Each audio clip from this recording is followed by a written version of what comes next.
بسم الله الرحمن الرحیم. تیر درس کې مو د مایکروسافت ایکسل ډیفینیشن او مهمه خبرې مو کړې وي چې کوم بیسکس وو. نن به انشاءالله انوایرمنټ په اړه باندې معلومات ترلاسه کوو. کله چې موږ مایکروسافت ایکسل اوپن کوو موږ ته چې کوم انوایرمنټ راځي، کوم چاپیریال راته راځي، د هغه په اړه باندې به موږ معلومات ترلاسه کوو او د هغه نومونه به یادوو. زه راغلم مایکروسافت ایکسل نوټس ته، دا مو پرون ویلي وي. زه راغلم نیکسټ پیج ته چې دا موږ سره دی The environment of MS Excel 2010. کله چې تاسو 2010 آفیس اوپن کړئ نو هغه به تاسو سره په دې شکل په نظر باندې راځي چې دې کې ما سره نمبر 1 نمبر 2 نمبر 3 4 5 6 A او هم دغه شان دا خبرې ما سره په دې کې موجود دي چې موږ دغه نمبرونه د موږ دلته لیکل هم کړي دي. MS Excel is the consist of MS Excel دا مشتمل دی په نمبر 1 Quick Access Toolbar. دې ته چې کوم اول نمبر آپشن دی یو چې ورته لیکلی دی هغې ته کویک اکسس ټولبار ویلی شي یا QAT ورته ویلی شي. This is called quick access toolbar. دا موږ مایکروسافت ورډ کې هم زده کړی دی. نمبر 2 ټایټل بار. It's called title bar. دې ځای کې زموږ د وربک نیم راځي. نمبر 3 caption buttons یا control buttons. دې ته caption button هم ویلی شي، control button هم ورته ویلی شي. کوم یو ته؟ this one ته. minimize maximize یا restore down او close. صحیح شو چې دلته په وار سره minimize maximize یا restore down او بل موږ سره close بټن ده. نمبر 4 موږ سره tab دی. tab چې دې کې موږ سره insert tab انتخاب شوی دی. it is called tab چې موږ insert tab ته اشاره کړې ده. هم دغه شان نورې خبرې موږ سره په دې کې موجود. بیا په دې کې موږ سره ribbon هم موجود دي. ribbon موږ هم ribbon انتخاب کړی دی، هم ribbon موږ اوپن کړی دی. it is called ribbon. دغه ټولو ته ribbon ویلی شي چې کوم ته موږ اشاره کړې ده.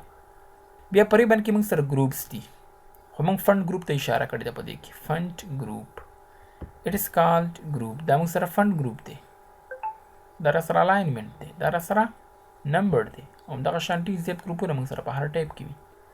دویم موږ سره ډایلګ باکس لنچر دی.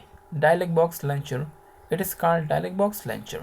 بعضې ګروپونه ډایلګ باکس لنچر لري او بعضې ګروپونه نه لري. چې کله ته په دې باندې کلیک کړي نو تاسو ته یو ډایلګ باکس اوپن شي.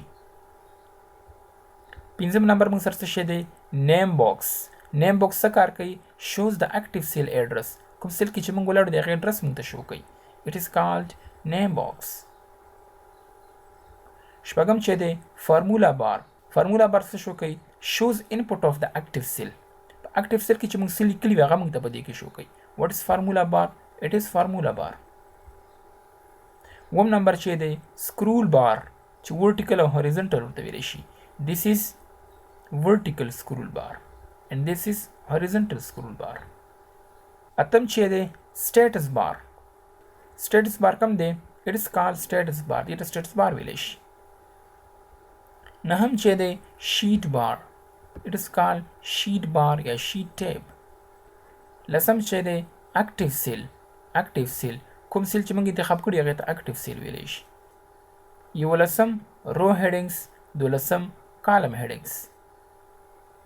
this is called رو هیډنګس. تیر درس کې موږ ویلي وو چې روګانې په 1 2 3 سره سټارټ کېږي. this is called کالم هیډنګس. موږ تیر درس کې ویلي وو چې کالمونه په ABC سره سټارټ کېږي. ABC and XFT دی. همدا شان بل موږ سره په دې کې نوټس موجود دي.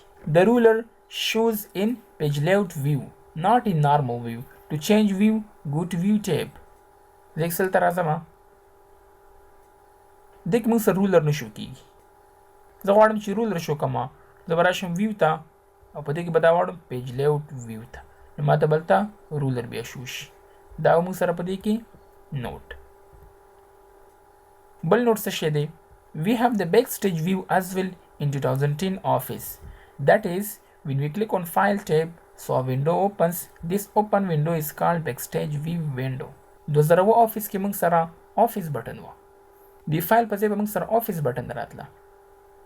2010 office کې چینجز راغلي دي، ډېر زیات چینجز راغلي دي چې هغه موږ سره فایل ټیب دی. فایل ټیب باندې چې کله کلیک کوم نو دغه چې کومه وینډو ماته اوپن شي دې ته وایي backstage view. backstage view window. دا موږ سره د مایکروسافت ایکسل نوټس 2 پیجونه وو، 2 مخه وو. هیله کوم چې په دې باندې به تاسو پوه شوي یاستئ. نیکسټ لیکچر کې به انشاءالله د ایکسل اوپننګ میتھډز وایو او ډیر زیات به وایو 15 او شپږ نه ښه ډېرې طریقې به انشاءالله تاسو ته درښیم. تاسو کوشش کوئ ملګرو چې دغه ویډیو سره ضرور لایک کوئ. که ټایم لرئ دغه ویډیو سره ملګرو سره هم شیر کوئ تر څو نورو ته هم ګټه ورسیږي.